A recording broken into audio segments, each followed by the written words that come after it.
Hey you all, Carpetbagger here, coming to you live from the north, more specifically Salem, Massachusetts. And we are outside of the Halloween Museum. It's actually a museum dedicated to Halloween. A very interesting concept, and very interesting why something like that has not existed for a long, long time.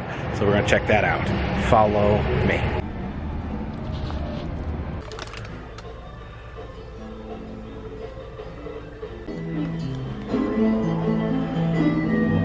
Halloween, the beginnings.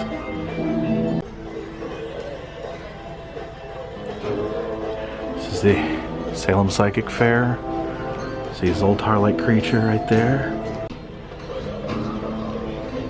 Some Ouija boards. What's it look like in 3D? Crazy. It says spin me. My destiny is to be rich. Nice. Better than dead. It's a Wheel of Fortune plate. Of course, Giles Corey references are completely necessary. Check that out. Interesting fact. In 2018, $9 billion was spent on pumpkins in the USA. Here's some movie pumpkins. This was used in Sleepy Hollow as a prop. And this was a White House pumpkin. It says Massachusetts on it. It's really neat, a little spider prop used in Nightmare Before Christmas. Clown mask. That's creepy. Here's a 1920s clown costume. Various weird TV ads have to do with Halloween. Now, I was not expecting this, and I think this is absolutely amazing. It's Best Costume 2018. This is Brandon Clark, aka Brandon the Chameleon. Now, people that have been following my channel for some time may recognize Brandon here. He appeared in my DragonCon videos as the Pennywise the Clown, also as Captain Planet in the DragonCon wrestling show. That's amazing. I always thought he was one of the best cosplayers I'd ever seen, and it's amazing to see him featured in a museum like this. This is a Halloween swatch watch. It's a Nike Air Force One Halloween edition. There's various vintage masks up there. It's Frankenberry. Blueberry is always the best flavor of cereal. Little Frankenstein.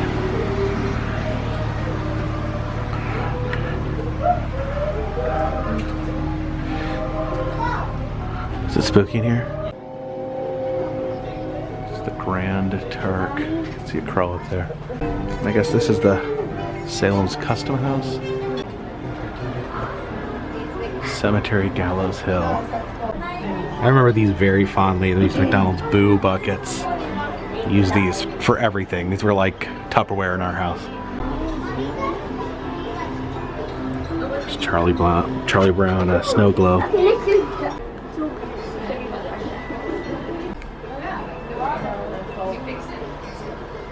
Oh, look at these little McNuggets in their Halloween costumes. Are so cool.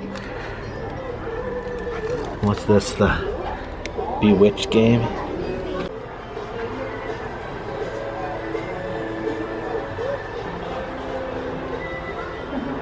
When your whole house would smell like that plastic. Look at that gas light. I don't know what this is. Like some sort of big Frankenstein machine right here. Maybe it's like as kids you put them in a little mold, and you put them in the oven and melt them, and they would smell. The whole house would probably all have cancer. I remember that. I just love feeling them. I remember as a kid, very tactile. What's this? That's creepy. Now, Salem has quite a few wax museums. I think this is my favorite, the Witch History Museum. I think we're gonna take another trip through here. All right, who wants some salt? Did you catch that "Who wants the salt" joke? Yeah. That was top notch. Dad joke. Dad joke.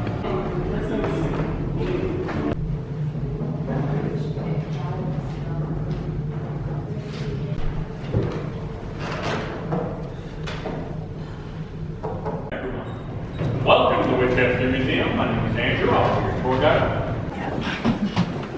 All right, in the woods. Squeeze in, folks. Pretend you're like the person next to you. The young girls of Salem informed the magistrates that a coven of witches at Salem village was meeting in a wooded field near Minister Samuel Parris's home. The devil led young girls there to frolic with him and to sign his book and take his oath, which would make them witches, like some of the older women who flew into the field from Salem town on broomsticks. Signing the book was tantamount to selling one's soul to the devil. Oh, so the girls, they should have known better than to engage in witchcraft. Witchcraft. Here's Tituba the witch right here.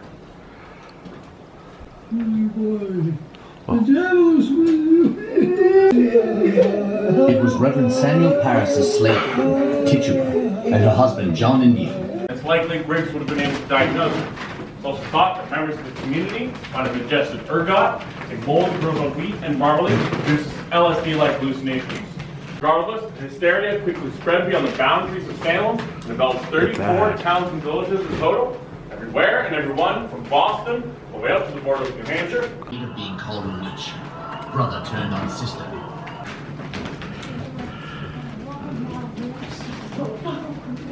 The former Puritan minister of the Salem Village Church, George Burroughs, is accused by the girls of being the devil himself, found guilty of witchcraft, and is condemned to hang at Gallows Hill. It's called the Court of Oyer and Terminer, which means to hear and determine. It was set up by the governor of Massachusetts, William Phipps. Paranoid ever was. Now, if you come down here, They're all kind of creepy, aren't they? some of you come around the corner, stand along. Yeah, you can see the witch familiars twitching. Now, here we have Gallows Hill, or rather I should say Proctor's Ledge. Now to say Mather was a bit eccentric is an understatement. He was the minister of North Church down in Boston of George Burroughs, cut off his head, then boiled it. He believed because George Burroughs' skull was larger than normal, that was proof he was the devil. Again, self-described scientist. He thought he was going to be president of Harvard, like his father, Increase Mather. But as you might imagine, Harvard wanted nothing to do with him after the witch hysteria. Instead, he and some colleagues moved down to Connecticut and found their own university. They would name that university after their primary financial backer, like Yale. Harvard still rivals to this day. Now in the spring of 1693, Governor Phipps' wife is accused of witchcraft. But we can't have that, so Phipps decides at this point to disband the court of Oyer and Terminer, release those awaiting trial, and pardon those awaiting execution. This marks the official end of the witch hysteria. In a 13-month period, 19 people and 2 dogs are hanged. 5 people die in jail. One man, Dallas Corey, crushed to death with stones. Pressing, they call it. This was an English common law practice at that time where if you refused to enter a guilty or not guilty plea in court, you were subjected to this as torture. Rumored that Dallas Corey's last words were more weight, but regardless, you're about to hear the after effects of Dallas Corey's death.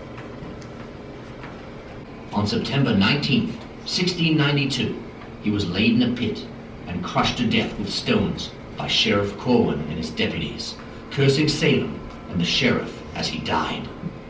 His wife was hanged at Gallows Hill 3 days later. Nobody knows exactly where old Giles was buried, but as Hawthorne says, his ghost returns to the burial grounds at times of great calamities in Salem.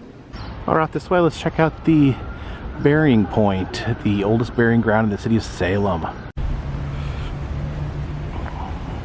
This old house here is under construction. These graves are caught up in the mess. Oh yeah, I love these old graves with these skulls on them. This is actually like what they believe an angel would look like. I've heard that the crossbones means that someone died from disease. Let's see. Departed this life August 17th, 1790, 60 years of age. So a fairly long life for back then. Some of these are so covered in lichen that you can hardly see them.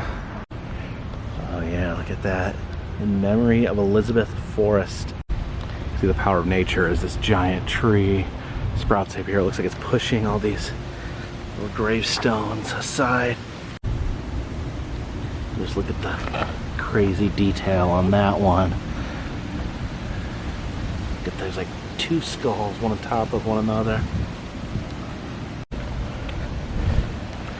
Here lies the body of John Marston Sr.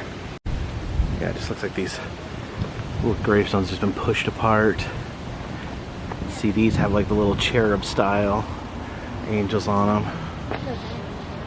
Here lieth buried a body of Patience and wife of John Smith and daughter to Samuel and Hannah Shattuck. Notice the hourglass above the skull there. Looks like that one has some almost damage on it. I wonder if that's from desecration or just like a weed whacker gone awry. Some of these bolted back together after they've been damaged. The wording on this one's interesting. It says Hadi Mahai, Christian wife to Richard Moore. She was his Christian wife. These have been preserved in these blocks so they don't get damaged anymore. Let's see if we can get this cemetery gate to make at least a little bit of a creaking noise. This cemetery gate is too well oiled. Oh, I heard a little bit of a creak. Yeah, it seems like Salem is almost like the quintessential Halloween town. You only have the witch attractions, but you also just have stuff like this that is just genuinely mood setting, if you will. Appreciate you guys joining us, and if you'd like to help support the channel, consider buying a t-shirt. If you'd like to donate to Patreon, $3 or more, we'll get you a postcard once a month. But for now, this one's in the bag.